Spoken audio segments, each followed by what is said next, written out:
Hello dear student.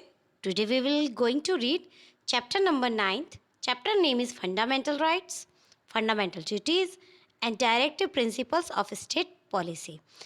Dear, this chapter is from Gujarat board social science standard ninth. Standard ninth का social science का ये 9th chapter है। Chapter का नाम है फंडामेंटल राइट्स मीन्स मूलभूत अधिकार, फंडामेंटल ड्यूटीज मीन्स मूलभूत कर्तव्य, और directive principle of state policy का मतलब होता है कि राजनीति के मार्गदर्शक सिद्धांत। इट मीन्स इस चैप्टर का नाम होगा प्रॉपर हिंदी में मूलभूत अधिकार, मूलभूत कर्तव्य तथा राजनीति के मार्गदर्शक सिद्धांत। डियर स्टूडेंट, इस वीडियो में हम इस चैप्टर का ट्रांसलेशन आपको समझाएंगे अच्छे से, ताकि आप इसको समझ करके इसके क्वेश्चन आंसर आप अपनी लैंग्वेज में दे सके। इसी के साथ में अगर आपने ये चैनल अभी तक सब्सक्राइब नहीं किया है तो first all of you subscribe this channel and let's continue with me. Okay, let's start. Introduction. सबसे पहले हम इसका इंट्रोडक्शन करते हैं।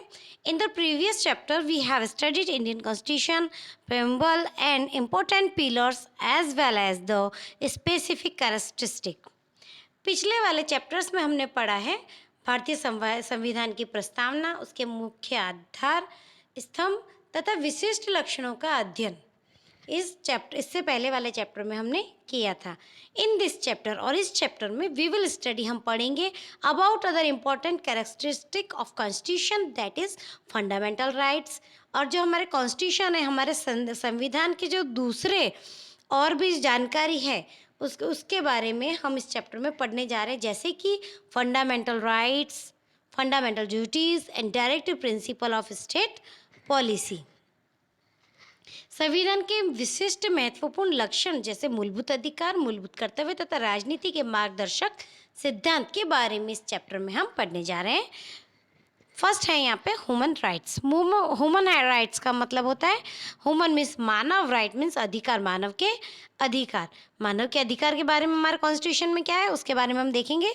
Human rights are those rights, human rights वो राइट्स है which not only give a person, जो कि सिर्फ एक इंसान को नहीं दिए जाते हैं, he is our basic existent, but also overall development in which society help to construct an environment which enable him her to grow. और मतलब एक व्यक्ति के, मानव के अस्तित्व तथा उसके व्यक्तित्व के सर्वांगीण विकास करने में सहायक ऐसी सामाजिक परिस्थिति का निर्माण करना बहुत ज़्यादा जरूरी है। In every democratic country the citizen are conferred with basic right. और जो प्रत्येक लोकतंत्र है उसके अंदर देशों में उनके नागरिकों को मौलिक अधिकार प्रदान किए गए। हर एक डेमोक्रेसी, हर एक डेमोक्रेटिक कंट्रीज जो है वहाँ पे नागरिकों को उनके अधिकार दिए गए हैं। A person is not discriminated on the basis of caste, किसी भी इंसान को नहीं पहचाना जा सकता या फिर किसी भी इंसान को अलग नहीं किया जा सकता है किसके बेस पर, उसकी जाति को लेकर। Can experience the basic rights, उनके अधिकारों को लेकर। The protection of these rights, उनके अधिकारों की सुरक्षा and assured by society and nation as well as. इन सभी अधिकारों का उपयोग नागरिक बिना किसी भेदभाव के कर सके, इसके लिए अधिकारों की सुरक्षा का आश्वासन दिया गया तथा समाज और राष्ट्र द्वारा उसे स्वीकार भी किया गया है। The person by his birth owns right which are his और basic rights which are known as human rights. व्यक्ति को मनुष्य के रूप में जन्म के साथ उन अनेक मूलभूत अधिकार प्राप्त होते हैं और ऐसे अधिकारों को ह्यूमन राइट्स कहा जाता है, मानव अधिकार कहे जाते हैं, जो उनसे जन्म के साथ ही मिलते हैं। United nation general assembly has declared human rights on 10th of December 1948 and 10th December is celebrated as Human Rights Day। संयुक्त राष्ट्र की महासभा ने 10 दिसंबर 1948 को मानव अधिकारों का घोषणा पत्र जो है प्रकाशित किया था। तभी से 10 दिसंबर को मानव अधिकार के दिवस के रूप में मनाया जाता है, human rights day. From the global announcement of human rights, certain basic and important human rights are added in the Constitution of India, and thereby these rights are protected in a dignified way। मानव अधिकारों के वैश्विक घोषणा पत्र को स्वीकार किए जाने के बाद अनेक महत्वपूर्ण अधिकारों को अपने देश में स्वीकार किया गया। ऐसे अधिकारों को संविधान सभा ने संविधान में गौरवपूर्ण स्थान देकर इन अधिकारों की सुरक्षा का आश्वासन दिया है कि जो अधिकार जो ह्यूमन है, मानव के लिए सबसे ज़्यादा जरूरी है, उनके अधिकारों को हमारे कॉन्स्टिट्यूशन में सुरक्षित रखा गया है। Thus, those human rights which are included by Constitution of India are known as fundamental rights। और इस प्रकार जिन मानव अधिकारों को कानूनी सुरक्षा प्रदान कर उनका संविधान में समावेश किया गया है, उन अधिकारों को जो है फंडामेंटल राइट्स कहा जाता है, मूलभूत अधिकार कहा जाता है। These human rights proclaim the human being to live in a dignified way. इन मानव अधिकारों की घोषणा का उद्देश्य मनुष्य के रूप में मानवीय गौरव को बनाए रखना है। For the existence of human being the basic needs, और ह्यूमन की जो बेसिक नीड्स होती है should be received in a dignified and respectable way. उन्हें एक मतलब सम्मान्य तरीके से उन्हें वो सारी नीड्स प्रॉपर तरीके में मिल सके। Democratic country allow its citizen to enjoy equal right for multifaceted development. The state guarantees such as conducive environment wherein one has protection of fundamental right, a true identify of democratic system। इस प्रकार राजनीतिक और सामाजिक वातावरण प्राप्त हो, इससे राज्यों द्वारा स्वीकार कर उसकी सुरक्षा का आश्वासन दिया गया है। इस प्रकार के मूलभूत मानव अधिकार लोकतंत्रात्मक शासन व्यवस्था की आधारभूत पहचान है। ह्यूमन राइट्स किस लिए दिए गए? ह्यूमन राइट्स इसलिए दिए गए ताकि प्रत्येक नागरिक को उसको जो भी उसके अधिकार है वो उसे प्रॉपर वे में मिल सके, उसके अधिकार कोई भी उससे छीन ना सके, कोई भी उसका हनन नहीं कर सके, कोई भी उसे परेशान नहीं कर सके। ये सब को देखते हुए किसी को भी कोई परेशानी नहीं हो, फंडामेंटल राइट्स दिए गए हैं। फिर अब पढ़ेंगे fundamental rights. The nation's stability, protection of citizens, freedom and democracy are protected through fundamental right. राष्ट्र की स्थिरता, व्यक्ति स्वतंत्र की सुरक्षा तथा तानाशाही शासन के समक्ष रक्षण के लिए मूलभूत अधिकार आवश्यक है। वो निम्न प्रकार है। वो कौन कौन से देखिए? राइट ऑफ इक्वलिटी, ये जो 6 है ये आपको लर्न कर लेने हैं, क्योंकि ये हमेशा काफ़ी बार क्वेश्चंस में आते हैं इसके ऊपर कि व्हाट आर फंडामेंटल राइट्स। तो फंडामेंटल राइट्स कौन कौन से वो हमें लर्न हो तो उसके बारे में हम डिस्क्रिप्शन लिख सकते हैं। सबसे पहले 6 पॉइंट लर्न करना है। राइट टू इक्वलिटी, समानता का अधिकार, राइट टू फ्रीडम, स्वतंत्रता का अधिकार, राइट अगेंस्ट एक्सप्लॉयटेशन, शोषण के विरुद्ध अधिकार, right to freedom of religion, अपने धर्म को मानने की स्वतंत्रता का अधिकार, कल्चरल एंड एजुकेशनल राइट, सांस्कृतिक तथा शैक्षणिक अधिकार, राइट टू कॉन्स्टिट्यूशनल रेमेडीज, संवैधानिक उपचारों का अधिकार। अब सबसे पहले हम यहाँ पे पढ़ने जा रहे हैं right to equality. Right to equality के अंतर्गत सभी को सभी को समानता का अधिकार है। कोई भी हमारे समाज में किसी भी तरीका का भेदभाव किसी के साथ भी नहीं किया जाना चाहिए। इसे बोलते हैं right to equality. Equality before law and equality protection of law are included in right to equality. इसके अंतर्गत कानून के समक्ष समानता तथा कानून का समान रक्षण, ऐसे 2 विचारों का समावेश किया गया है। The fundamental right is major foundation of all other rights and privilege guaranteed to Indian citizens. कानून के समक्ष समानता अर्थात किसी भी व्यक्ति अथवा समूह के समर्थन में विशेष अधिकारों का अभाव, मतलब किसी व्यक्ति या किसी समूह को लेकर के कोई अधिकार नहीं दिया जाता है। समानता का मतलब है कि सभी के लिए, एक ग्रुप के लिए अलग, दूसरे ग्रुप के लिए अलग, इस तरीके का नहीं, सभी को समान अधिकार प्राप्त हो, उसका इसमें वर्णन किया गया है समानता के अधिकार में। It is one of the chief guarantees of constitution of India. Thus, it is imperative that every citizen of India has easy access to the court to exercise his right to equality। अगर किसी को ऐसा लगे कि हमें समान दृष्टि से नहीं देखा जा रहा है तो सभी को अधिकार है कि वो उसके लिए अप्लाई कर सकते हैं, उसके लिए न्याय मांग सकते हैं। एक समान परिस्थितियों में आने वाले व्यक्तियों पर एक समान कानून लागू होगा।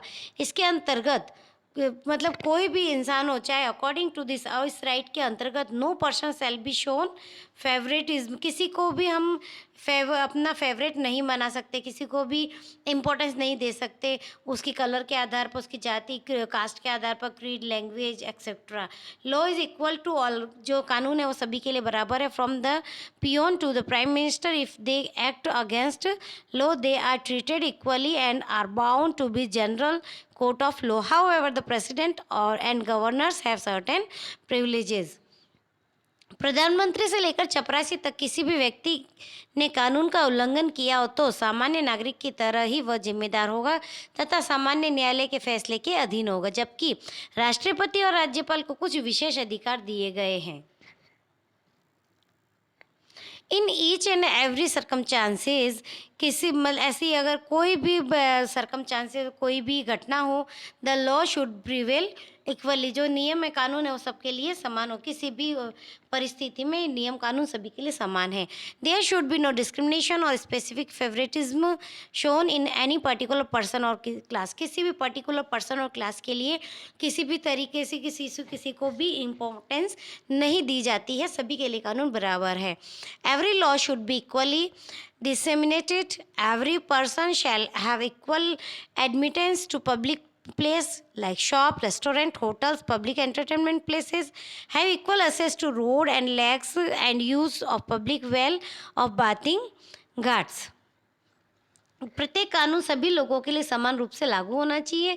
किसी भी नागरिक को दुकान, रेस्टोरेंट, होटल, सार्वजनिक मनोरंजन के स्थानों पर प्रवेश प्राप्त करना, सार्वजनिक स्थलों का उपयोग करना, रास्तों, तालाबों, कुओं आदि का उपयोग कर आदि के संदर्भ में एक समान अवसर प्रदान किया गया। किसी के लिए ये नहीं कि ये यहाँ जा सकता है या नहीं, सभी, हर कोई इंसान किसी भी जगह जा सकता है, किसी भी चीज़ को यूज़ कर सकता है, हमारे राष्ट्र से संबंधित। However the state has the right to make any special arrangement for women and children or for the development of any socially and or educationally backward class or scheduled caste or scheduled tribes. अब हमारी सरकार ने काफ़ी सारे arrangement किए गए जिससे महिलाओं को, बच्चों को इनमें डेवलपमेंट किया जा सके। कोई भी सामाजिक या फिर शिक्षित रूप से जो पिछड़ी हुई जातियां हैं, पिछड़े हुए वर्ग है, उन्हें भी ऊपर उठाया जा सके। शेड्यूल ट्राइब है, शेड्यूल कास्ट, उनको ऊपर उठाया जा सके, इसके लिए हमारी गवर्नमेंट ने काफ़ी सारे अरेंजमेंट किए। No citizen shall be discriminated on the basis of race, caste, religion, creed, descent और place of birth in respect of any government services and higher education under the state. किसी भी citizen में, किसी भी जो हमारे नागरिक हैं उनमें कोई भेदभाव नहीं किया जाता है। वो भेदभाव किसी भी, ऐसा नहीं कि ऊंची कास्ट का तो उसे नौकरी जल्दी मिल जाए या उसे कोई भी सुविधाएं जल्दी मिल जाए, नहीं, सभी के लिए बराबर, चाहे वो किसी भी कास्ट का हो, रिलीजन का हो, क्रीड हो, डिसेंट हो या फिर प्लेस ऑफ बर्थ हो, किसी के भी आधार पर कोई भी भेदभाव नहीं किया जा सकता है, चाहे वो गवर्नमेंट सर्विसेज में हो या फिर हायर एजुकेशन में हो। In matter of state public services equal opportunities have to be offered to all citizens. जो हमारे यहाँ पे जो एडमिनिस्ट्रेटिव सर्विसेज होती है, स्टेट पब्लिक सर्विस होती है, इनमें सभी को समान अवसर दिए गए। However the state is given permission to make decision regarding required qualification for said services. और किसी भी स्वरूप में अस्पृश्यता का आचरण एक कानूनी अपराध है, मतलब कहीं पे भी हम भेदभाव नहीं रख सकते। However the state is given permission to make decision regarding required qualification for said services. उस सर्विस के लिए एक क्वालिफिकेशन दी गई, कोई भी सर्विस और सर्विस को लेकर क्वालिफिकेशन दी जाती है, वो क्वालिफाइड पर्सन कोई भी एग्ज़ाम में बैठ सकता है, सभी को परमिशन समान रूप से मिलता है। As a guarantee to social justice and personality dignity, untouchability is abolished and its practice in any form is prohibited and punishable offense. सामाजिक न्याय तथा व्यक्ति के गौरव की विश्वसनीयता स्वरूप अस्पृश्यता को समाप्त कर दिया गया, मतलब सामाजिक रूप से सभी को बराबर न्याय मिले, हर एक व्यक्ति को उसका गौरव मिले, उसके विश्वास हमारे कानून में दिलाया जाता है, और जो छुआछूत भेदभाव है उसे ख़त्म कर दिया गया है। अगर हमें ऐसा दिखाई देता है कि कहीं पे भी छुआछूत हो रही है, भेदभाव जैसा कुछ दिख रहा है, कोई ऐसा आचरण हमें दिखाई दे रहा है, तो ये एक कानूनी अपराध है, ऐसा हमें नहीं करना चाहिए। Titles and epithets which create artificial discrimination in the society have been removed. अब समाज में मानवीय भेदभाव पैदा करने वाली उपाधियों को भी समाप्त कर दिया गया। The adjective used before name, अब उसकी जगह जो एडजेक्टिव है कुछ आगे नाम के आगे हम जोड़ देते हैं। पहले जो पीछे सरनेम को लेकर के जो भेदभाव किए जाते थे वो ख़त्म कर दिया गया, अब आगे जोड़ा जाता है। क्या? जैसे sir, Dewan ji, Rai Bahadur are removed, ये तो सब हटा दिए गए हैं। और मिस्टर, मिसिज, इस तरीके से करके अब हम लोग संबोधित करते हैं। After independence the government in order to felicitate special contribution and achievement of individual in various fields gives special awards like Bharat Ratna, Padmavati Bhushan, Padma Bhushan, Padma Shri.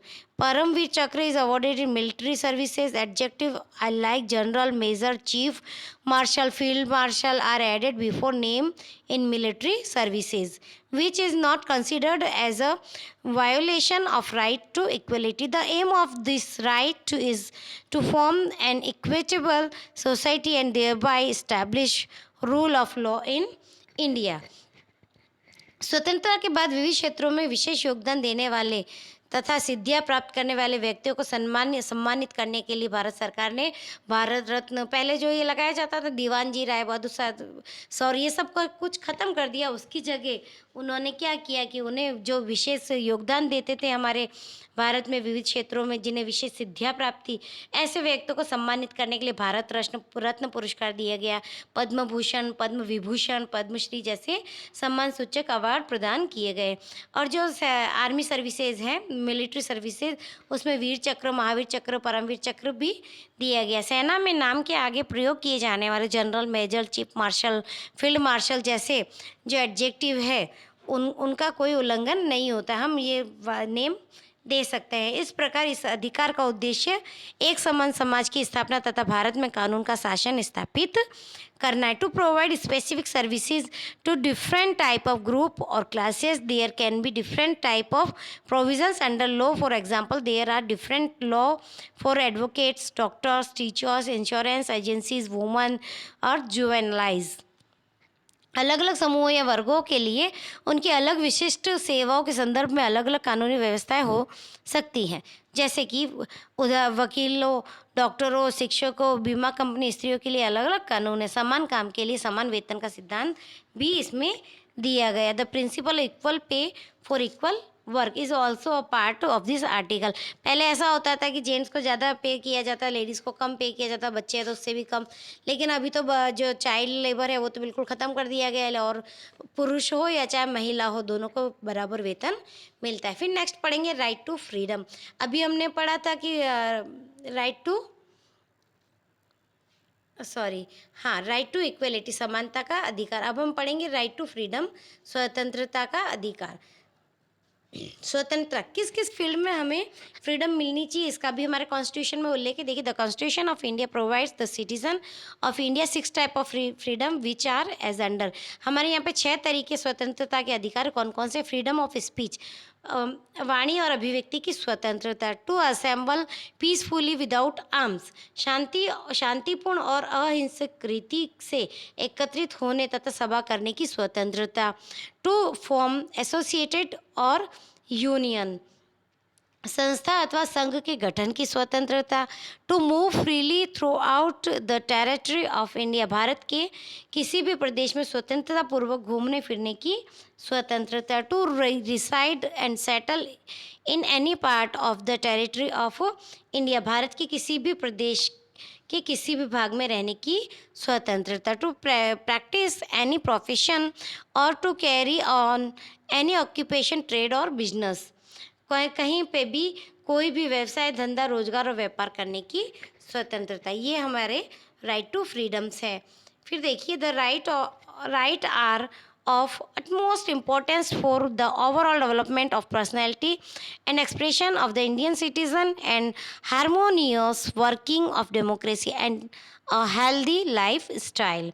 भारतीय नागरिकों के व्यक्तित्व के सर्वांगीण विकास तथा अभिव्यक्ति के लिए, लोकतंत्र के व्यवस्थित संचालन के लिए, व्यक्ति तंदुरुस्त और स्वस्थ जीवन जी सके, इसके लिए इन अधिकारों का विशेष महत्व है।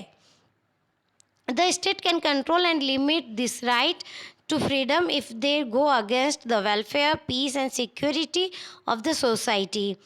व्यापक सामाजिक हित, सार्वजनिक शांति, कोई भी व्यक्ति, द स्टेट कैन कंट्रोल, जो राज्य है वो कंट्रोल कर सकता है, एंड लिमिट दिस राइट, और इन राइट्स के ऊपर लिमिटेशंस भी लगा सकता है टू फ्रीडम, इनकी स्वतंत्रता के ऊपर, अगर दे गो अगेंस्ट, किसी विरुद्ध जाते वेलफेयर, पीस और सिक्योरिटी ऑफ द सोसाइटी, जो अमर्यादित असीमित रूप से कोई भी कार्य नहीं कर सकता। अगर कोई वेलफेयर, पीस और सिक्योरिटी के अगेंस्ट जाता है, समाज के अगेंस्ट जाता है, तो उसके लिए ये फ्रीडम हम जो कानून है इस फ्रीडम को ख़त्म कर सकता है, लिमिटेशंस लगा सकता है।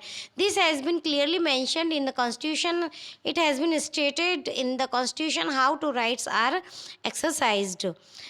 कौन सी स्वतंत्रता जो है वो किसको कितनी मिलनी चाहिए, कहाँ पे रह करके हम उसका यूज़ कर सकते हैं, इसका हमारे संविधान में वर्णन किया गया है।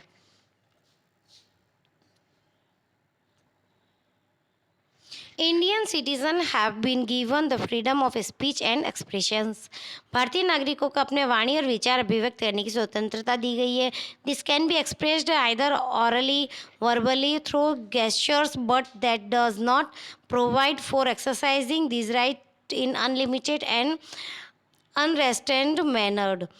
जो लोगों को ये जो बोलने की स्वतंत्रता दी गई है वह लिखित, मौखिक या अंग अभिनय द्वारा अपने विचारों को अभिव्यक्त कर सकता है, लेकिन इसके अंतर्गत किसी को भी अमर्यादित या निरंकुश रीति से व्यवहार करने की छूट नहीं दी गई। सबको एक लिमिटेड मैनर में रह करके अपना व्यवहार करना होता है, बोलना होता है।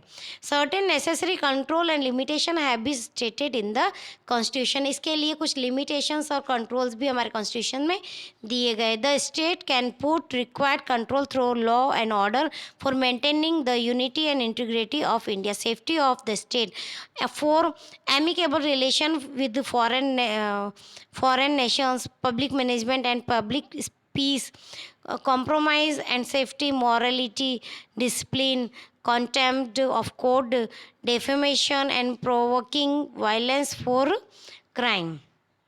भारत की सार्वभौमिकता तथा अखंडितता, राज्य की सुरक्षा, विदेशी राज्यों के साथ महत्वपूर्ण संबंध, सार्वजनिक शांति और सुरक्षा, नीति के साथ भी कोई भी कार्य करना, उत्तम नीति, न्यायालय का तिरस्कार, बदनामी, हिंसा को उत्तेजित करने वाले मुद्दों को ध्यान में रखकर इन स्वतंत्रताओं पर कानून द्वारा राज्य उचित प्रतिबंध लगा सकता है। It is the authority of judiciary whether these many limitations are appropriate and inappropriate. The purpose behind the freedom of press through which ideas and opinion put forth for public welfare has not been separately mentioned. It can be included in the right of expression. राज्य द्वारा लगाए गए प्रतिबंध उचित है या उचित नहीं है, यह निश्चित करने के लिए सत्ता न्यायतंत्र को प्रदान की गई है। जो जुडिशरी है वो इसे डिसाइड करता है कि ये उचित है या नहीं है। अखबारी स्वतंत्रता के अंतर्गत विचारों और अभिप्रायों द्वारा सार्वजनिक हित को अग्रसर करने का उद्देश्य है, लेकिन इस स्वतंत्रता का अलग उल्लेख नहीं किया गया। अभिव्यक्ति की स्वतंत्रता में उसका समावेश हो जाता है। The latest amendment of 2009 in Constitution in India confers free and compulsory primary education for the children between 6 to 14। अभी जो हाल ही में 2009 में संवैधानिक सुधार हुए हैं उसके अंतर्गत 6 से लेकर 14 वर्ष की उम्र के सभी बालकों के लिए मुफ्त शिक्षा, प्राथमिक शिक्षा मुफ्त तथा अनिवार्य प्राथमिक शिक्षा प्राप्त करना उनका मूलभूत अधिकार है। If a person is not convicted for a crime then he can not be sentenced to punishment or more punishment than the one prescribed by the law, cannot be given the punishment more than once, cannot be given the same convicted person। अगर अपराध के समय एक व्यक्ति द्वारा किया गया कृत्य जो काम है वो अपराध नहीं माना जाता है तो उसके लिए सजा नहीं दी जा सकती। उसी प्रकार किसी अपराध के लिए निर्धारित सजा से अधिक सजा या एक व्यक्ति को एक गुनाह के लिए एक से अधिक बार सजा नहीं दी जा सकती है। No individual can be deprived of his life and liberty expected by procedure of law. No one can be arrested without being told the ground for such arrest. No individual can be deprived. जो अगर निर्दोष है तो उसको सजा नहीं मिलनी चाहिए. और नो वन कैन बी, किसी को भी हम बिना no one can be arrested, किसी को भी अरेस्ट नहीं कर सकते without any told the ground for such arrest. किसी को भी हम हिरासत में नहीं रख सकते. गिरफ्तार किए गए व्यक्ति को उसकी गिरफ्तारी का कारण बताए बिना हम उसे हिरासत में नहीं रख सकते. If arrested the person has the right to defend himself herself by a lawyer of his her choice. An arrested person has not be brought before the nearest magistrate within 24 hours. गिरफ्तार किए गए तथा हिरासत में रखे गए व्यक्ति को उसके गिरफ्तारी के 24 घंटे के अंदर सबसे नज़दीक के मजिस्ट्रेट के समक्ष प्रस्तुत करना अनिवार्य होता है. Without the permission no individual can be kept in custody as per the provision act. The person under arrest will not be applicable to the aforesaid matters. Magistrate की अनुमति के बिना किसी भी व्यक्ति को पुलिस हिरासत में नहीं रखा जा सकता है. प्रतिबंधित गिरफ्तारी कानून के अंतर्गत अगर किसी व्यक्ति की गिरफ्तारी की गई हो तो उस व्यक्ति पर उपयुक्त व्यवस्थाएं लागू नहीं पड़ती हैं. फिर है प्रिवेंटिव डिटेंशन, प्रतिबंधित गिरफ्तारी, नज़रबंदी जिसे हम कहते हैं. If the state anticipates any criminal deed or activity from any person, then as a precautionary measure that person can be detained by the state under an preventing detention act. The purpose of this act is not to punish a convict but to stop him from doing any criminal activity against state, society or any individual. राज्य को अगर ऐसा लगता है कि किसी व्यक्ति के द्वारा कोई अपराध या प्रवृत्ति किए जाने की संभावना हो तो प्रतिबंधित गिरफ्तारी जो नज़रबंदी कानून के द्वारा उसकी गिरफ्तारी की जा सकती है. इस कानून का उद्देश्य ये होता है कि जिसे व्यक्ति को उसके कार्य के बदले में सजा देना नहीं बल्कि राज्य, समाज या किसी व्यक्ति के विरुद्ध आपराधिक कृत्य करने से रोकना है. इस कानून के अनुसार नज़रबंद किए गए व्यक्ति को 3 महीने से अधिक समय तक नज़र कैद नहीं रखा जा सकता है. अंडर दिस एक्ट, इस कानून के अंतर्गत a person can be detain not more than 3 month. तो 3 महीने से ज़्यादा हम उस किसी को नज़रबंद नहीं रख सकते हैं. डिटेन का मतलब नज़रबंद रखना. द डिटेंशन और order can be cancelled based on the opinion of the जज ऑफ सुप्रीम कोर्ट और member of the advisory board. The state can decide the term और डिटेंशंस. उच्च न्यायालय के न्यायाधीशों के सलाहकार बोर्ड के अनुसार उनके आधार पर गिरफ्तारी के आदेश संबंधी आदेश को रद्द किया जा सकता है. किसी भी संदेहास्पद व्यक्ति को कितने समय तक नज़र कैद रखा जाएगा इसका निर्णय राज्य सरकार कर सकती है. फिर हमारा नेक्स्ट है राइट अगेंस्ट एक्सप्लॉयटेशन, शोषण के विरुद्ध अधिकार.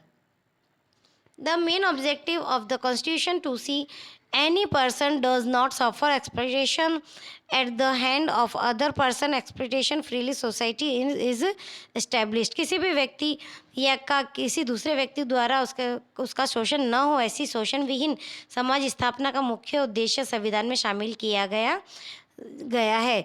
This is objective of the constitution through this right.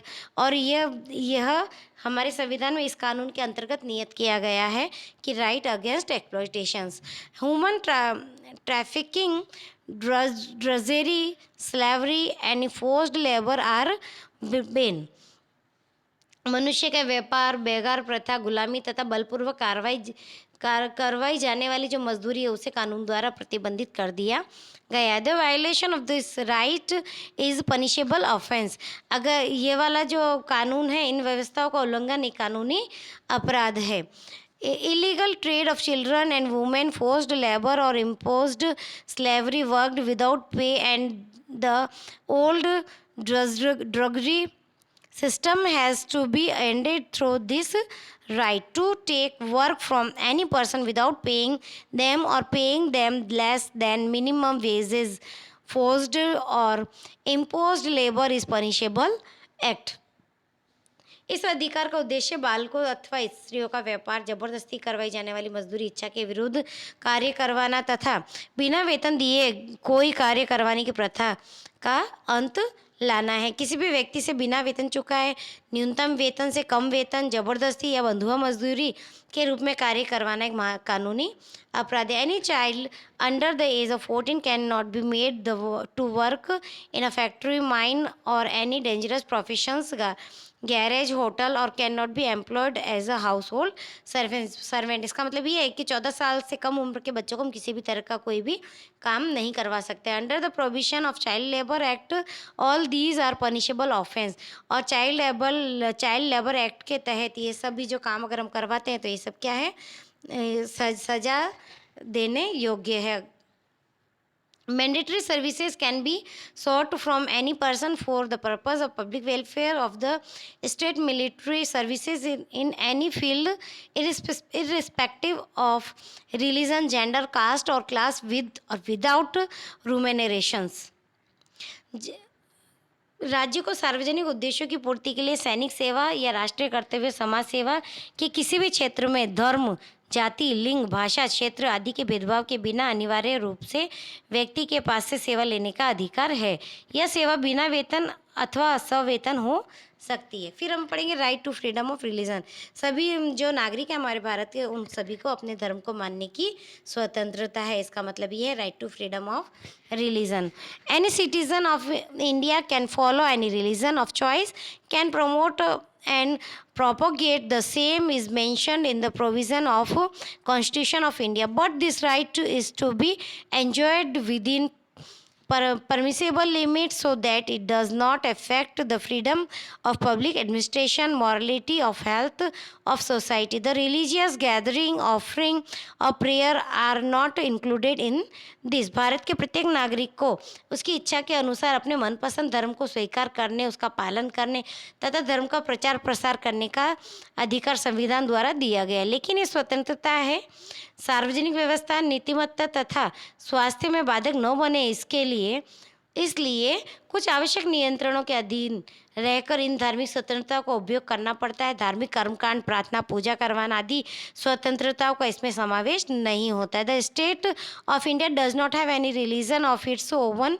और the Indian state is not run as per the principle of any religion और सेक्ट। हमारा जो भारत है इसका कोई भी राज्य, कोई भी जगह एक धर्म को नहीं माना जाता है, यहाँ पे अलग अलग धर्मों को माना जाता है। The state can not interfere in the religion matter और religious believes in of any group. हमारा जो स्टेट है, जो राज्य है, वो किसी भी धर्म के अंदर स्पेशली पर्सनली इंटरफेयर नहीं करता है। The religious group have been given the freedom of establish any religious organisations and can manage and administer them for religious and philanthropic aims. इसका मतलब ये है कि हमारे जो भारत ने सभी धर्मों को समान अधिकार दिए गए। धर्म से संबंधित संस्थाओं की स्थापना करने तथा उनका संचालन एवं व्यवस्थापन करने की स्वतंत्रता भी धार्मिक संस्थाओं को प्रदान की गई है। The state cannot use the fund collect through public taxes or public fund for the benefit of the development of any specific religion and sect. The educational institutions running on government grant cannot impart religious education or compel the student to participate in any religion education or attend any religion meets. कोई भी राज्य सार्वजनिक करों के द्वारा निर्मित कोष का उपयोग किसी भी धर्म अथवा संप्रदाय के लाभ और उसके विकास के लिए नहीं कर सकती है। सरकारी अनुदान से चलने वाली शैक्षणिक संस्थाओं में धर्म के आधार पर शिक्षा नहीं दी जा सकती तथा धार्मिक शिविरों या धार्मिक उपासना में उपस्थित रहने के लिए किसी को भी बाध्य नहीं कर सकती है। इसी के साथ अब हम पढ़ते हैं कल्चरल एंड एजुकेशनल राइट, सांस्कृतिक और शैक्षणिक अधिकार। People of various religions, various languages and cultures live in India. Bharat में विविध धर्मों, विविध संस्कृतियों तथा भाषाओं को बोलने वाले लोग रहते हैं। The people of India have a right to preserve their language, script, cultural identity and ethnicity. Bharat के अलग अलग प्रदेश में रहने वाले लोगों को अपनी विशिष्ट भाषा, लिपि, सांस्कृतिक मूल्यों तथा उसके आधार पर रचित वर्ग समूह को सुरक्षित रखने का अधिकार प्रदान किया गया है। Any educational institution which really on the government grant can not deny admission on the ground of religion, caste, creed, language और एनी अदर रीजन्स। राज्य की सहायता से चलने वाली शैक्षणिक संस्थाओं में धर्म, जाति, भाषा, लिंग, जन्म स्थान आदि कारणों से किसी नागरिक को प्रवेश देने से इनकार नहीं किया जा सकता है कि सबके अगर यहाँ पे एडमिशन लेना हो तो सबको एक ही समान दृष्टि से एडमिशन दिया जाता है। If any individual appeal to vote on the ground of religion, caste और language then it is considered as a malpractice as per act 123। अगर कोई उम्मीदवार चुनाव में धर्म, भाषा, जाति के आधार पर मत देने की अपील करता है तो ये क्या है, कानून के अंतर्गत ये अपराध माना गया है। Any of the state can frame a law and provide the right to citizen to form और manage any of the educational institute based on cultural और linguistic minority. The state shall not discriminated in giving educational grant or educational scholarship from the state fund to any of the linguistic of a religion minority institute। कोई भी राज्य जो है कानून का निर्माण करके नागरिकों या उसके किसी भी भाग पर किसी भी संस्कृति या भाषा के आधार पर निर्धारित अल्पसंख्यकों को उन अपनी पसंदगी की शैक्षणिक संस्थाओं की स्थापना तथा उसके व्यवस्थापन का अधिकार देता है। If the state desire to take over or confiscate the property of minority institutions, then it can do so only after giving proper returns। अल्पसंख्यक वर्ग की संस्थाओं को राज्य की तरफ से मिलने वाली शैक्षणिक सहायता अथवा शिष्यवृत्ति जैसे लाभ जो है, लाभों में भाषा या धर्म के आधार पर कोई भेदभाव नहीं किया जाता है। अल्पसंख्यक वर्ग की संस्थाओं की संपत्ति का अनिवार्य संपादन या बिना मुआवजा दिए राज्य इनकी संपत्ति का अधिग्रहण नहीं कर सकता है। इन दिस वे, और इस तरीके से important provision in context of education institutions have been made in the constitutions। अल्पसंख्यक वर्ग के लिए शैक्षणिक संस्थाओं के संदर्भ में संविधान में महत्वपूर्ण व्यवस्थाएं की गई है। अब नेक्स्ट है राइट टू कॉन्स्टिट्यूशन रेमेडीज, संवैधानिक उपचारों का अधिकार। No matter how many laws are formed or how many provisions are made for the fundamental right, if these are not implemented well, then there remain no meaning of such freedom of right। को इसको अगर हम कोई भी नियम कानून बनाते, जब तक हम उसका सुचारू रूप से पालन ना करें तब तक इन नियम कानूनों का, इन अधिकारों का कोई मतलब नहीं है। Therefore, a provision has been made in the Constitution for the implementation of this right, and under it, a right in the Supreme Court can be made for the violation of the fundamental rights। इसके लिए इन अधिकारों को भंग अथवा उल्लंघन के बदले सीधे सर्वोच्च न्यायालय या उच्च न्यायालय में जाकर शिकायत करने के लिए अधिकार को भी मूल अधिकार के रूप में स्वीकार किया गया है। अगर कहीं पे भी ऐसा लगता है कि कोई स्वतंत्रता का हनन हो रहा है तो हम सुप्रीम कोर्ट में, हाई कोर्ट में अपील कर सकते हैं। This right has been accepted as the right of constitutional remedies, और इस अधिकार को संवैधानिक उपचारों के अधिकार के रूप में स्वीकार किया गया। The supreme court plays an important role in the protecting of fundamental rights. Fundamental rights को प्रोटेक्ट करने के लिए सुप्रीम कोर्ट का एक इम्पोर्टेंट रोल है। And for this if the court find it necessary then it can give order, instruction और decree. अगर court को ऐसा लगता है कि नहीं वो कंपलसरी है, ज़रूरी है, तो कोर्ट उसके बारे में अपना निर्णय दे सकती है। The apex court is vested with the powers given by the constitution, nobody can oppose it।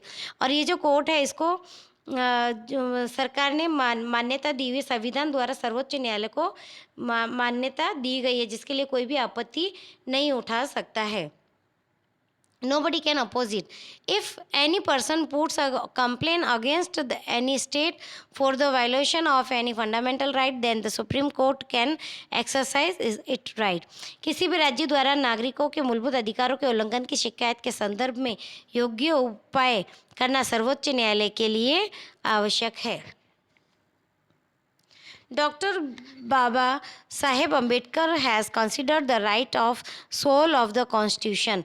Doctor Bhimrao Ambedkar के अनुसार संवैधानिक उपचार का अधिकार संविधान की आत्मा के समान है. The Parliament can hand over the powers of giving such an order to any of the court. संसद कानून के द्वारा इस प्रकार के आदेश जारी करने की सत्ता अन्य किसी अदालत को सौंप सकती है. If the state legislative assembly frame any law which violates the fundamental right और not in congruence of it, then the supreme court can stop the state. राज्यों की विधानसभाओं के द्वारा निर्मित कानून मूलभूत अधिकारों के साथ सुसंगत न हो, उनके द्वारा मूलभूत अधिकारों का उल्लंघन होता हो तो सर्वोच्च न्यायालय उन कानूनों को रद्द कर सकती है. Thus, this right provide an opportunity to any of the citizens to approach court for the violation of fundamental right. इस प्रकार यह अधिकार किसी नागरिक को मूलभूत अधिकारों के उल्लंघन के बदले न्यायालय में जाने का अधिकार तथा अधिकारों की सुरक्षा प्राप्त करने का अधिकार है. अधिकारों की सुरक्षा प्राप्त करने के लिए जो हम कानून का उपयोग करते हैं उसे कहा गया है कि संवैधानिक उपचारों का अधिकार. Right to constitutional remedies. The constitution provide the fundamental right to the citizens. संविधान ने ही यह अधिकार हमारे नागरिकों को दिया है. These right are given against the government. ये राइट सरकार के अगेंस्ट भी हम यूज़ कर सकते. The fundamental right are applicable to all its citizens at all the times but can be suspended during the time of emergency. No state can form any laws which may take away the fundamental rights of these citizens. मूलभूत अधिकार हमेशा नागरिकों को प्राप्त होते हैं, परंतु आपातकालीन परिस्थिति में कुछ मूलभूत अधिकारों को स्थगित किया जा सकता है. राज्य ऐसे किसी कानून का निर्माण नहीं कर सकता जिसके कारण एक नागरिक के मूल अधिकार समाप्त होते हो. फिर अब हम पढ़ेंगे फंडामेंटल ड्यूटीज़. अब जितने हमें अधिकार दिए गए, अगर वो अधिकार हमारे लिए इम्पोर्टेंट है तो इन अधिकारों के साथ साथ हमें कुछ कर्तव्य भी दिए गए जिसे हम बोलते हैं फंडामेंटल ड्यूटीज़, मूलभूत कर्तव्य. The people of India were more aware of their rights and duties since ancient times. Bharat में प्राचीन समय से ही लोग अधिकारों की अपेक्षा कर्तव्यों के प्रति जागरूक रहे हैं. Just as the citizen are given various fundamental rights, various fundamental duties were incorporated by constitutional amendment in 1976. उसी प्रकार नागरिकों के कुछ मूलभूत कर्तव्यों का समावेश 1976 के संवैधानिक संशोधन के द्वारा संविधान में किया गया था. The fundamental duty aims to inculcate love for nation. जो हमारे मूलभूत कर्तव्य है उसके अंतर्गत देश प्रेम, नेशनल इंटीग्रिटी, राष्ट्रीय भावना, वेरियस हाई आइडियल, अनेक उच्च आदर्श and value awareness among its citizens. मूल्यों के प्रति नागरिकों में जागृति लाना. Thereby helping in developing the nations. एक दूसरे के प्रति मदद रूप बनना. राष्ट्र के लोग एक दूसरे के प्रति मदद रूप बने और इसी प्रकार से हमारे राष्ट्र के विकास में हम मदद कर सकते हैं. Every citizen of India should contribute toward the protection of Nations unity, integrity and sovereignty so that there remains peace, security, communal harmony and accord. The fundamental duties are given on the first page of textbook. जो हमारी text book होती है उसके first page पे हमारे जो मूलभूत कर्तव्य है, फंडामेंटल ड्यूटीज़ होती है, वो लिखे हुए होते हैं. प्रत्येक नागरिक का एक कर्तव्य है कि देश की एकता, अखंडता और सार्वभौमिकता की सुरक्षा में अपना यथासंभव योगदान दे. देश और समाज के प्रति शांति, सुरक्षा, सद्भावना, संवादिता, सांप्रदायिक सौहार्द, सांप्रदायिक प्रेम की भावना बनाए रखना प्रत्येक नागरिक का कर्तव्य है. और जो हमारे मूलभूत कर्तव्य होते हैं ये हमारे टेक्स्ट बुक में फर्स्ट पेज पे दिए हुए ही होते हैं. फिर भी हम यहाँ पे पढ़ लेते हैं, देख लीजिए.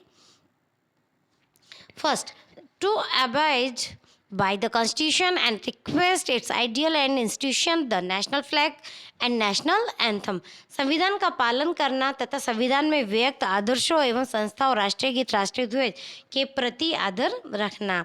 To cherish and follow the noble ideals which inspired our national struggle for freedom. स्वतंत्रता संग्राम के उद्यत विचारों तथा प्रेरणादायी आदर्शों का आदर करना तथा उसके अनुसार आचरण करना. To uphold and protect the sovereignty, unity and integrity of India. हमारे भारत की सार्वभौमिकता, एकता और अखंडता का समर्थन करना और उसकी रक्षा करना. To defend the country and render national services when called upon to do so. आवश्यकता पड़ने पर देश की रक्षा करने तथा राष्ट्र की सेवा करने के लिए तैयार रहना तथा उत्साहपूर्वक शामिल होना. Fifth, to promote harmony and the spirit of common brotherhood amongst all people of India, transcending religious, linguistic and regional or sectional diversities, to renounce practice derogatory to the dignity of women. Bharat के सभी लोगों के बीच भाईचारे की भावना में वृद्धि करना, लोगों के बीच सामंजस्य स्थापित करना तथा महिलाओं के गौरव का हनन करने वाले मुद्दों का परित्याग करना. To value and preserve the rich heritage of composite culture. राष्ट्र की समृद्ध तथा समन्वित सांस्कृतिक विरासत की सुरक्षा करना. To protect and improve the natural environment including forest, lakes, rivers and wildlife, and to have compassion for living creatures. जंगल, सरोवर, नदियों तथा वन्य जीवों सहित प्राकृतिक पर्यावरण की रक्षा करना तथा उसका संवर्धन करना, सभी जीवों के प्रति दया भावना रखना. To develop the scientific temper, humanism and the spirit of inquiry and reform. वैज्ञानिक दृष्टिकोण, मानवता तथा अनुसंधान वृत्ति का विकास करना. To safeguard public property and to abjure violence. सार्वजनिक संपत्ति की सुरक्षा करना तथा हिंसा का परित्याग करना. To strive toward excellence in all spheres of individual and collective activity so that the nation constantly rises to higher level and endeavour and achievement. व्यक्तिगत तथा सामूहिक गतिविधियों के सभी क्षेत्रों में उत्कृष्टता प्राप्त करने के लिए सतत प्रयत्नशील रहना, जिससे कि राष्ट्र निरंतर प्रगति और सिद्धियों को प्राप्त करता रहे. Who is parent of guardian to provide opportunities for education to his child और as the case may be ward between the age of 6 and 14 years. अपने बच्चों को मुफ्त, अनिवार्य तथा सार्वत्रिक रूप से शिक्षा देना अपने उनके माता पिता का कर्तव्य. भारत में प्रतिवर्ष 6 जनवरी is celebrated as fundamental duties day in India. भारत में प्रतिवर्ष 6 जनवरी जो है वो फंडामेंटल ड्यूटीज डेज के रूप में मनाया जाता है. Of all is duties, some duties are backed by the law. इन कर्तव्यों में से कुछ कर्तव्यों के पालन के लिए सजा का प्रावधान किया गया है. The person violating it can be sentenced. नागरिक कर्तव्यों का पालन करे, इसके लिए नागरिकों में क्या करना चाहिए? जागृति बनाए रखनी चाहिए. The person violating it can be sentenced. A teacher should make effort so that the student follow the duties and they become aware constitutions. और जो हम शिक्षकों में प्रयत्नशील रहकर प्रयास करना चाहिए. नागरिक कर्तव्यों का पालन करें, इसके लिए नागरिकों में सजगता तथा जागृति लाने के लिए शिक्षकों को प्रयत्नशील रहकर प्रयास करना चाहिए. It is our duty and responsibility as a citizen to see that various social evils and customs prevailing in the society should be eradicated, like untouchability, druggery, child labor, women's exploitations, dowry, female foeticide, ill customs और superstitions. समाज में फैली अनेक सामाजिक बुराइयों तथा अन्यायों जैसे कि अस्पृश्यता, बेगार प्रथा, बाल मजदूरी, स्त्री शोषण, जातीय हिंसा, दहेज प्रथा, स्त्री भ्रूण हत्या, कुरीतियाँ, अंधविश्वास, वहम आदि स्थायी रूप से समाप्त हो, इसका भी हमें ध्यान रखना चाहिए. These duties are directive in convincing us that what a sensible and aware citizen must do. If citizen propagated the importance and utilizations of fundamental duties, then future citizen develop the feeling of national responsibility, international brotherhood, justice and exploration for free society. यदि भविष्य के नागरिक ऐसे बालकों एवं किशोरों में इन कर्तव्यों के संबंध में व्यापक प्रचार प्रसार हो, इनके महत्व और उपयोगिता के विषय में इन्हें जानकारी प्रदान की जाए, तो भविष्य में इन नागरिकों में सामाजिक तथा राष्ट्रीय उत्तरदायित्व की भावना, विश्व बंधुत्व, न्यायपूर्ण तथा शोषण विहीन समाज रचना के उच्च आदर्श को प्राप्त किया जा सकता है. अब हम पढ़ेंगे directive principle of state policy, राजनीति के मार्गदर्शक सिद्धांत. Directive principles of the state have been incorporated in the chapter 4th of the Constitution.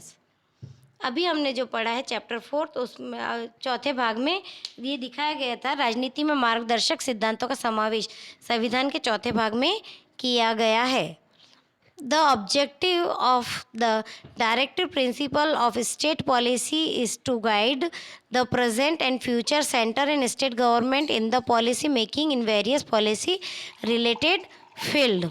इन मार्गदर्शक सिद्धांतों का उद्देश्य वर्तमान तथा भविष्य में केंद्र तथा राज्य सरकारों द्वारा अलग अलग नीति विषयक क्षेत्रों में किन किन नीतियों का निर्माण करना, इस संदर्भ में मार्गदर्शन देता है. दीज प्रिंसिपल आर डायरेक्टिव, ये जो प्रिंसिपल्स है, सिद्धांत है, ये दिशा निर्देशित है. The state is not bound to fulfil them, कोई भी राज्य इसको फुलफिल करने के लिए बाउंड नहीं है. But it is the moral responsibility, पर ये सबकी एक मॉरल जवाबदारी है ऑफ द स्टेट, सभी राज्यों की, to keep this principle in the centre for framing any policy. कोई भी पॉलिसी अगर बनाते हैं तो उसके सेंटर में जो राजनीतिक मार्गदर्शक सिद्धांत है उनको बिल्कुल सेंटर में रखना चाहिए, उन्हें ध्यान में रखते हुए कोई भी पॉलिसी बनानी चाहिए. The main objective of the principle is to see any political, social and economic justice should be available to all. इसका जो मेन एम है वो ये है कि जो कोई भी काम किया जाए तो पॉलिटिकल, सोशल, इकोनॉमिक की दृष्टि से सबको न्यायपूर्ण होना चाहिए. Such a social structure should be establish, और ऐसा सामाजिक स्ट्रक्चर हमें स्थापित करना है. For the fulfilment of the objective and aim of the state, the principle serve as a guidelines. There is no provision in the constitution to implement these principles of law. हमारे संविधान में ये इसका कोई प्रोविज़न नहीं है, इसके सिद्धांतों को, इस सिद्धांतों से रिलेटेड कोई कानून हो, ऐसा हमारे संविधान में नहीं है. These fundamental principle do not provide any legal support और लीगल राइट्स. ये जो फंडामेंटल प्रिंसिपल हैं इनको कोई लीगल सपोर्ट नहीं है. Then also the framing and administering the law of the state, these are fundamentals. Doctor Baba Saheb Ambedkar, to rule the regime these principle are the foundations. It means an attempt to establish political democracy in our constitution. Political democracy is complete without social and economical democracy. Doctor Baba Saheb Ambedkar ने इन अधिकारों के संदर्भ में इसका महत्व बताते हुए कहा है कि देश के शासन में ये अधिकार आधारभूत सिद्धांत है. हमारे संविधान में राजनीतिक लोकतंत्र स्थापित करने का प्रयास किया गया, परंतु सामाजिक अथवा तथा आर्थिक लोकतंत्र के बिना राजनीतिक लोकतंत्र अधूरा है. In the Indian Constitution has included directive principle of state policy in the 4 sections of the amended. Amended, the kind of country that we want to create, the kind of society we want to construct, the vision is reflected in these directive policies. हमारे हम जो भी सिद्धांत बनाते हैं, जो भी policies बनाते हैं, उनका सबसे बड़ा एम यही होता है कि हम एक अच्छा देश बनाना चाहते हैं, हम एक अच्छी सोसाइटी का निर्माण करना चाहते हैं। The directive principles are actually directions given by the constitution to union and state government to adopt such policies that would help to establish an unbiased society in our country. ये जो directive principles जो है, ये जो सिद्धांत है, ये सीधा सीधा हमारे यूनियन और स्टेट गवर्नमेंट, जो संघीय सरकार है और जो राज्य सरकार है, उनको ये दिशा निर्देशित करती है कि हमें किस तरीके की पॉलिसीज़ अपनानी चाहिए, क्या क्या सिद्धांत होने चाहिए, जिससे कि हमारे भारत देश में एक अच्छे समाज का निर्माण हो सके। The primary aim of this principle establish a social system based on social economic political justice. इसका प्राइमरी एम ये है कि हमारे यहाँ भारत में जो है सामाजिक, आर्थिक और राजनीतिक जो न्याय है, दृष्टिकोण सबके लिए समान हो। These principles are about the implementation of the objective and ideal presented in the preamble. These principles are not included in the Constitution of India. These principles do not serve legal right or legal backing or legal utilization for proper administration of the state. These principles are channelized. ये जो principal, ये जो सिद्धांत है, ये सिद्धांत कहीं पे भी हमारे कॉन्स्टिट्यूशन में लिखे नहीं गए, इसके लिए कोई नियम नहीं है, कोई कानून नहीं है, लेकिन फिर भी हमारा जो एडमिनिस्ट्रेशन है वो प्रॉपर रहे, इसके लिए इन सिद्धांतों को चैनलाइज्ड किया गया है।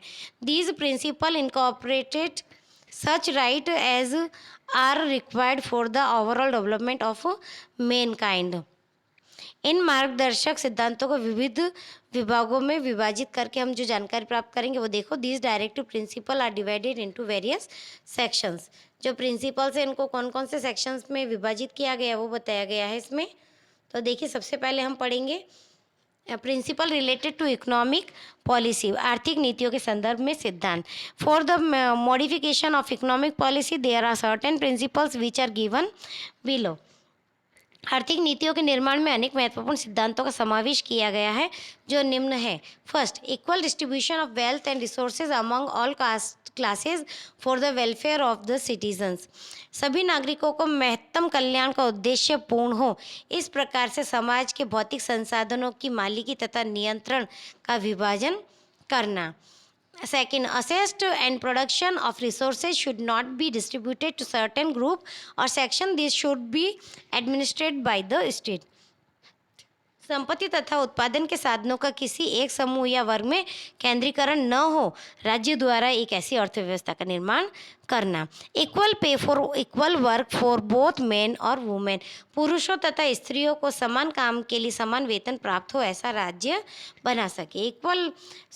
Fourth, provision for good health and labourers working at places should be created. Beautiful financial contrast, the men, women and young children working at unhygienic places or where health matter are retorted should not be allowed to happen.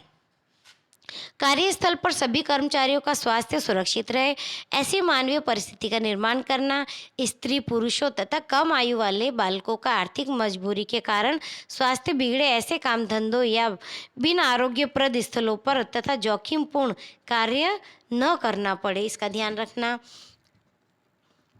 फिर state should promote cooperation in administration of industrial unit by labourer. औद्योगिक इकाइयों में संचालन प्रक्रिया में कर्मचारियों की भागीदारी के लिए राज्य प्रयास करे। Protection of children youth against exploitation and against moral and material abandonment and to live in healthy and dignified environment. These principles should be developed by state.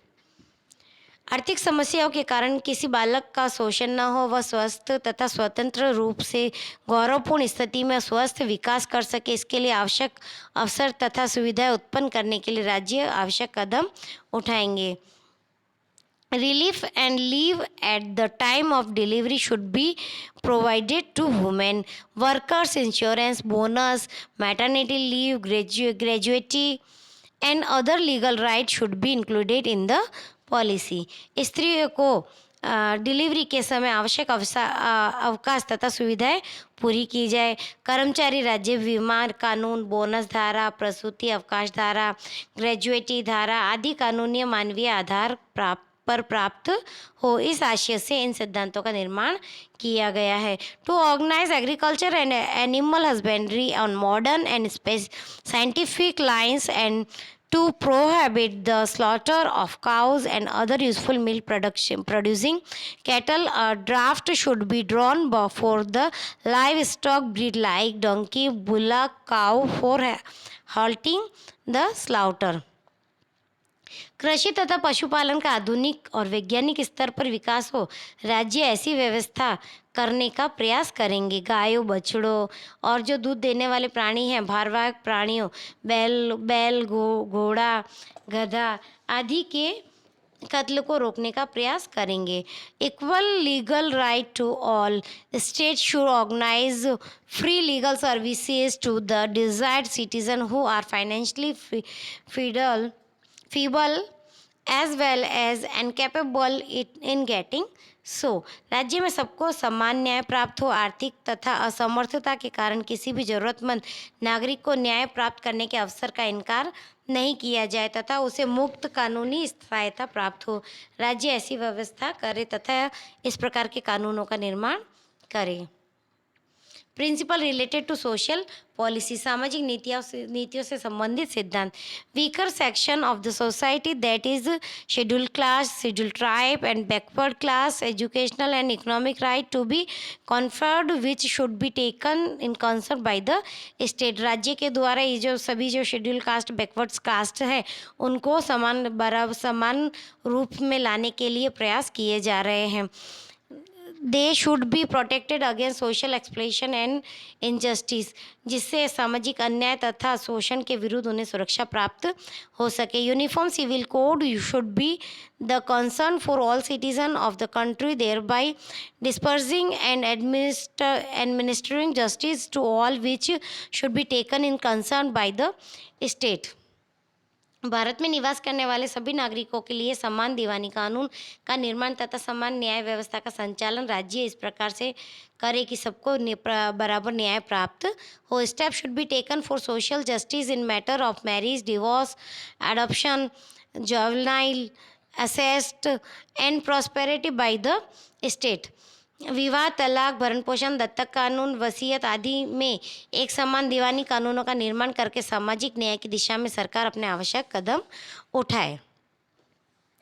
The state should make provisions for the support and education in matter right to employment, old age, illness or insuspicious situation, poverty, etc. राज्य में सभी नागरिकों को काम करने का अधिकार प्राप्त हो, वृद्धावस्था, बीमारी, अशुभ प्रसंग आदि में सरकारी सहायता प्राप्त हो, इसके लिए सरकार विशेष प्रावधान करेगी। फिर अब थर्ड है principle related to the international and political policies, राजकीय तथा विदेश नीति विषयक सिद्धांत। First, Panchayati Raj should be establish by the state for which proper leadership officers and financial aid should be provided to conduct the work in free way. ग्राम पंचायतों की स्थापना के लिए राज्य आवश्यक कदम उठाए तथा ये स्वराज्य की एक इकाई के रूप में कार्य कर सके, इसलिए इन्हें आवश्यक सत्ता तथा अधिकार और आर्थिक सहायता प्रदान करें। The state should separate it's services from corporate mindedness and it should be in liberty so that judge can be impartial, fearless and courageous in rendering judgment। राज्य सेवाओं में न्यायपालिका को कार्यपालिका से अलग तथा स्वतंत्र रखने के लिए आवश्यक कदम उठाए, जिससे न्यायाधीश निष्पक्ष, निडर तथा निर्भीक रूप से न्याय कर सके। द स्टेट शुड, थर्ड है, the state should make attempt to maintain international peace, security, to establish fair relation between nation and to increase respect of international law. अंतर्राष्ट्रीय शांति, सुरक्षा तथा उन्नति के लिए विश्व के देशों के बीच न्यायपूर्ण तथा गौरवपूर्ण संबंधों के विकास के लिए अंतर्राष्ट्रीय कानूनों तथा संधियों के प्रति आदर में वृद्धि तथा अंतर्राष्ट्रीय मतभेदों, प्रश्नों का शांतिमय निराकरण लाने का राज्य प्रयत्न करेंगे और उसे प्रोत्साहन देंगे। फिर फोर्थ है principle related to education and cultural policy, शैक्षणिक तथा सांस्कृतिक नीति संबंधित सिद्धांत। Free and compulsory education for the children in the age group between 6 to 14 year mention in the constitution and it fundamental right to education since 2009। 2009 से 6 से 14 साल के बच्चों के लिए प्राथमिक शिक्षा को अनिवार्य कर दिया गया, जिसका अब हमारे कॉन्स्टिट्यूशन में उल्लेख किया गया। To preserve and protect state heritage, artifact, monument, cultural places, art building. The state should protect these cultural heritage places from restoration, robbery, transitioning, disposal, and deterioration. The state should have the aim of preserving the cultural and historical legacies. राष्ट्रीय महत्व के रूप में घोषित किए गए सभी कलात्मक और ऐतिहासिक महत्व वाले स्मारकों, स्थलों, कलाकृति, इमारतों के मूल स्वरूप में परिवर्तन, लूटपाट, नुकसान, विकृति, स्थलांतरण तथा उनके नुकसान को रोकना तथा उनकी सुरक्षा करना राज्य का कर्तव्य होगा। इस तरह इन सिद्धांतों का उद्देश्य यह देखना है कि राष्ट्र के सांस्कृतिक और ऐतिहासिक विरासतों की सही तरीके से सुरक्षा हो सके। फिर है principle related to health policies, स्वास्थ्य विषयक नीति से संबंधित सिद्धांत। Public wellness and hygiene should be provide along with provision for better nutrition, health amenities for the people of the state. राज्य के लोगों को प्रॉपर हेल्थ रिलेटेड सुविधाएं प्राप्त हो। Prohibition of harmful drugs, harmful soft drink and drug should be done by the state. These should be further banned as it will create health hazard for the public। और जो भी drinks वगैरह है, जो भी ड्रग्स है, ये ऐसी जो नशाकारक जो पदार्थ है जो वो सभी प्रतिबंधित कर दी जाए, इसका भी ध्यान रखा जाता है।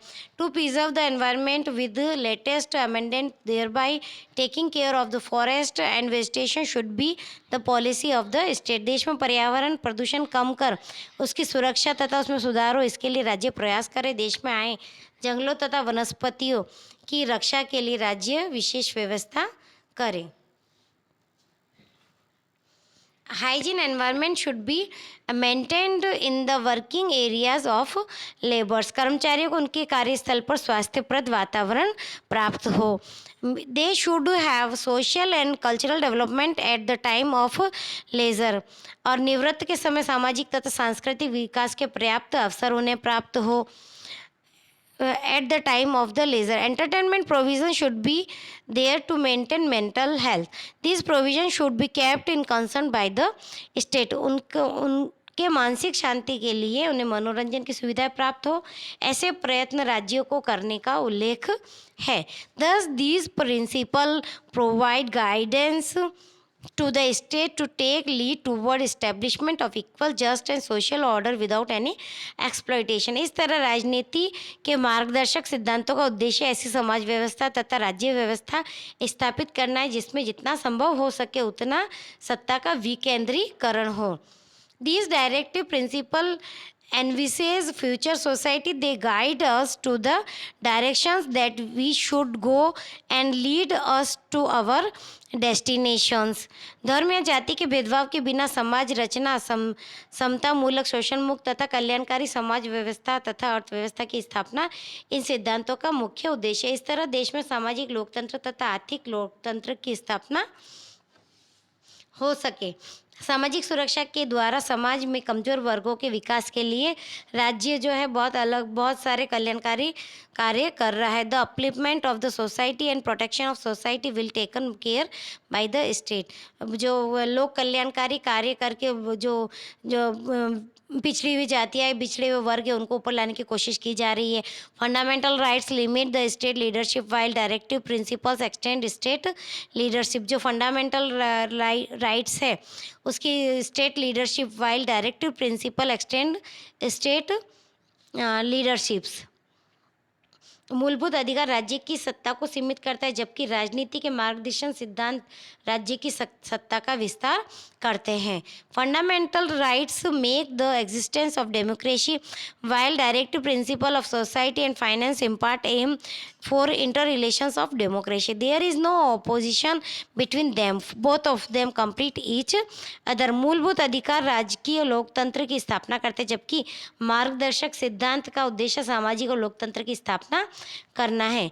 इसमें इनमें कोई विरोध नहीं है, बल्कि दोनों एक दूसरे के पूरक है। इसका मतलब ये है कि जो हमें फंडामेंटल फ्रीडम दी गई है, जो हमें राइट टू फ्रीडम दिया गया है, जो हमें स्वतंत्रता का अधिकार दिया गया है, उसी के अनुसार हमें कुछ कर्तव्य भी दिए गए हैं, जिसके तहत हम हमारा जो है बैलेंस बना रहे हैं, हमारे जो देश में शांति व्यवस्था स्थापित रहे और सभी जो शासन एडमिनिस्ट्रेशन सुचारू रूप से चल सके। इसी के साथ ही चैप्टर पूरा होता है। डियर स्टूडेंट, मैं उम्मीद करती हूँ कि चैप्टर आपको समझ में आया होगा। अगर समझ में आया है तो आप हमें कमेंट में लिख के बताइएगा, और इस चैनल को सब्सक्राइब जरूर कीजिएगा, अपने फ्रेंड्स के साथ शेयर कीजिएगा। मिलते हैं नेक्स्ट वीडियो में नेक्स्ट चैप्टर के साथ में। Thank you.